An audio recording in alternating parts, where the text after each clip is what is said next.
Welcome back to Outdoors with Larry Ray on ESPN 790 AM. Brought to you proudly by Tennessee Wildlife Resource Agency, Barton Power Sports, Sportsman's Warehouse, Best Care Home Services, and DeSoto Outdoors and Archery. Hey, good Saturday morning. Welcome back to Outdoors with Larry Ray on ESPN 790 as we talk on this November the 12th.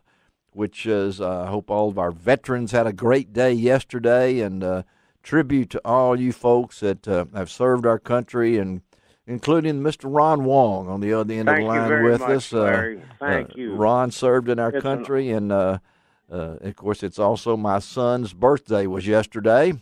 I'm not going to tell you how old he is because that makes me feel really old, but we do salute all of our veterans on Outdoors with Larry Ray, and. But we're talking fishing today on today's show, one of my favorite shows of the year, if not the favorite, because it comes right after the big media event that Strike King and Luz and the folks put on Kentucky Lake earlier in this week. And we've already talked to Bob Brown of Luz and Andy Montgomery, and now we're going to talk to one of our favorite people to talk on with Outdoors with Larry Ray. He's been part of this show. We're going our 16th year.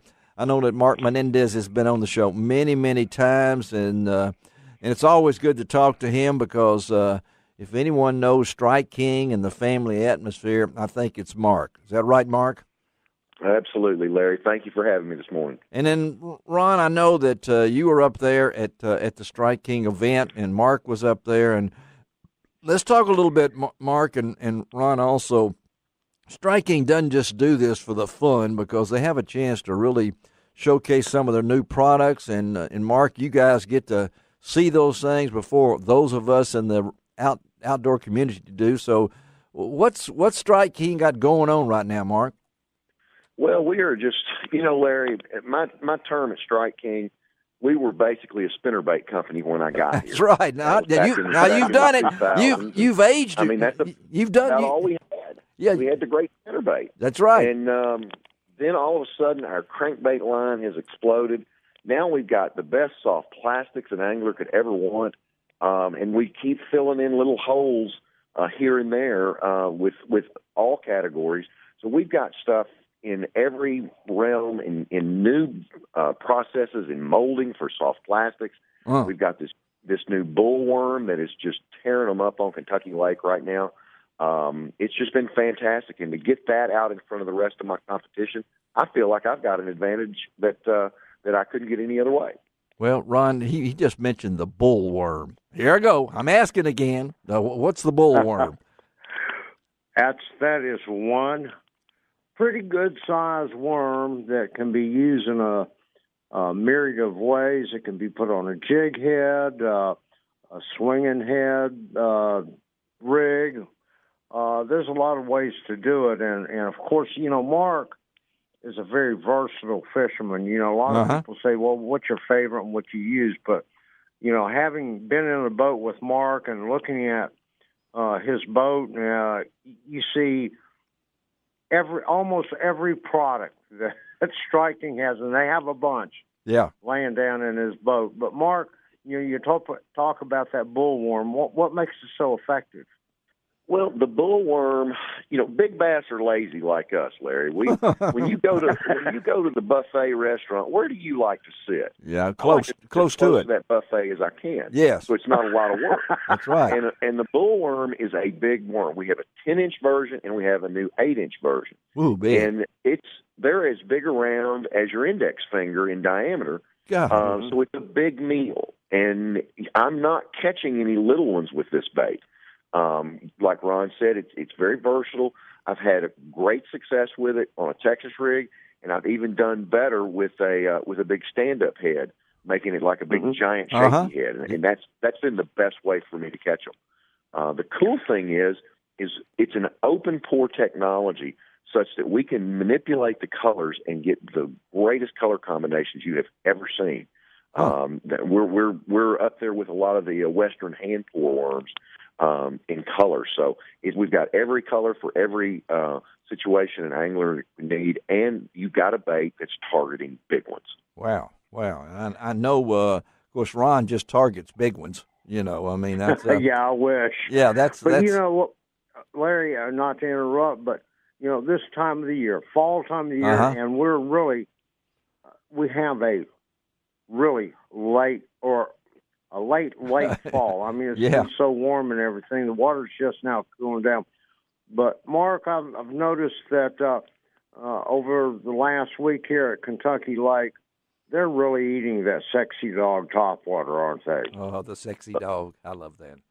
It's so much fun. That's probably the easiest topwater bait to make walk back and forth that I've ever used. And they are really, really shallow, Larry. I mean, they're knee-deep up against the bank chasing big gizzard shad. And it looks like somebody jumped off a diving board when they big cannonball on top of your bait. Oh, right, yeah. So it's really exciting right now. And this is going to last. Water temperatures were in the 70s on Monday. It got up to 71. It was 68 yesterday. So this is going to last until we start getting some of those really, really cold nights. And there's not a better way to catch them all in topwater than a sexy dog. Well, I know that, again, we're talking to Mark Menendez, our good friend out of Kentucky and member of the Strike King pro staff. And I want to ask you something before I let Ron get back to the technical side. Strike King, Mark, what does being part of the Strike King family mean to you? Well, it truly is a family atmosphere. It started when I met Ray Mursky, and once I got under Ray's wing, I mean, he was like a father to all of us. Yeah. Unfortunately, we lost Ray a couple of years ago, but I see John Barnes there, and John and I are about the same age, and so it's like having a great big tall brother there, and then seeing Doug and all the other anglers. It's really neat on tour. If I need a specific Strike King bait, I can walk up to Kevin, Mark Davis, Andy Montgomery, and there's no questions asked. Yes, Mark, I have a white spinnerbait with double wheel leaf blades on it. I'll get you one right now. And it's the same with me. We're very, very fair with each other, and we are very happy when a Strike King guy makes the final day. It's really just a unity, and we're all here for a single purpose, and it's the greatest group I've ever worked with. And you've been with them how long, you think? 2004, maybe. Wow. Yeah, over 10 like years. Over 10 years then. So yeah. Oh, yeah, way over 10, yeah. Well, I know that from our folks here in out of Collierville, it's just a great event to be able to put these guys together.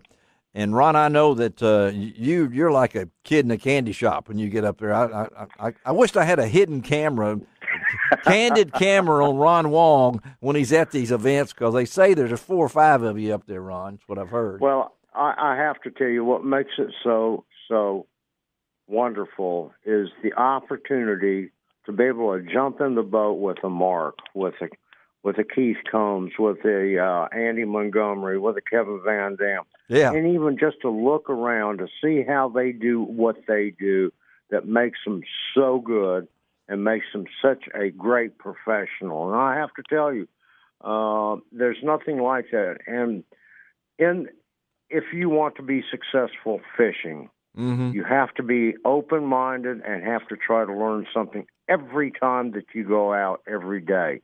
And just to jump in the boat and look at it and see how they do things, what a great learning experience. And, of course, like I go into Mark's boat, and one of the things that I notice is he's done something to his live wells that nobody else has hardly done. Of course, it's catching on, but he put a ventilation system into it that is like extremely affordable.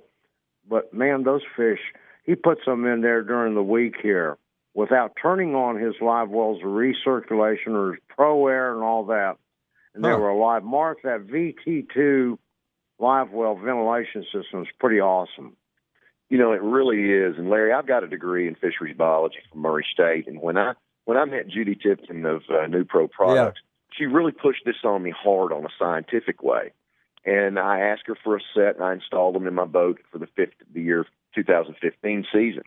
And I ran these vents, and it's all air generated. If the air is forced into your live well by your outboard or the wind or whatever, it pushes air into your live well. It takes all the carbon dioxide out, all the metabolic waste get out, and it reduces the water temperature 3 to 6 degrees, which cooler water can hold oxygen better. Right. And then it actually, when I'm running that Yamaha up the lake, I'm pushing so much air in there, more dissolved oxygen goes into my water. Wow. Now, I don't recommend not having my recirculating pumps on and my aeration pumps on, but in the event I have a malfunction, now I've got a backup. You got a backup. And these fish are healthier, and they're harder to catch coming out of the live well to go to the weigh-ins than they were throwing a lure out there tonight. They're active. Being a good steward of the sport, I feel it's a responsibility that I need to take every measure possible to take care of the resource. And plus, as a tournament angler, I don't have to pay attention and worry about my fish all the time, so I have more time to make more casts to catch more fish. Wow. And it's just an amazing deal. It's I've heard so many stories from other anglers about it, but I'm only one of about 3 guys that have them on board on tour, and I think I've got a definite advantage because I don't get dead penalties from fish, and that gets me more money and more points.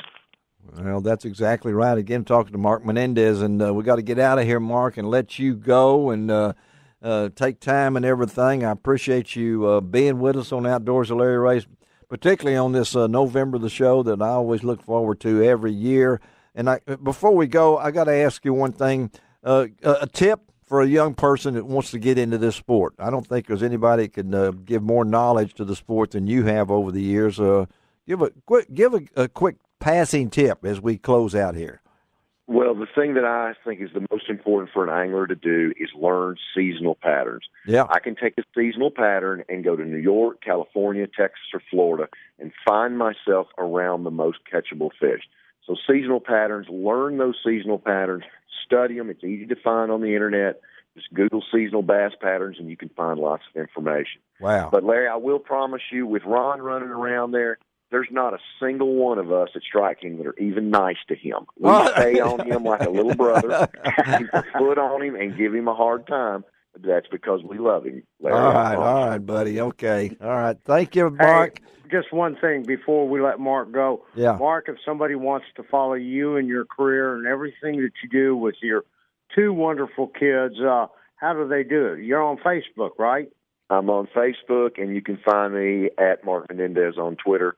I keep a lot of things going, and I got to mention one more thing, Larry. Yeah. Be watching out here in the next little bit for MM Bass TV. It's a television show that I'm getting ready to put together, and you can find MM Bass TV on YouTube, and all of my instructional videos are there. Wow. So remember that, MM Bass TV. We'll put that on lroutdoors.com, too. Thank you, Mark. Okay, buddy, have a great day, and we'll talk to you, all right?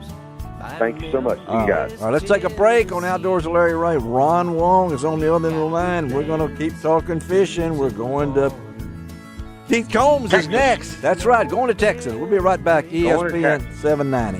You can find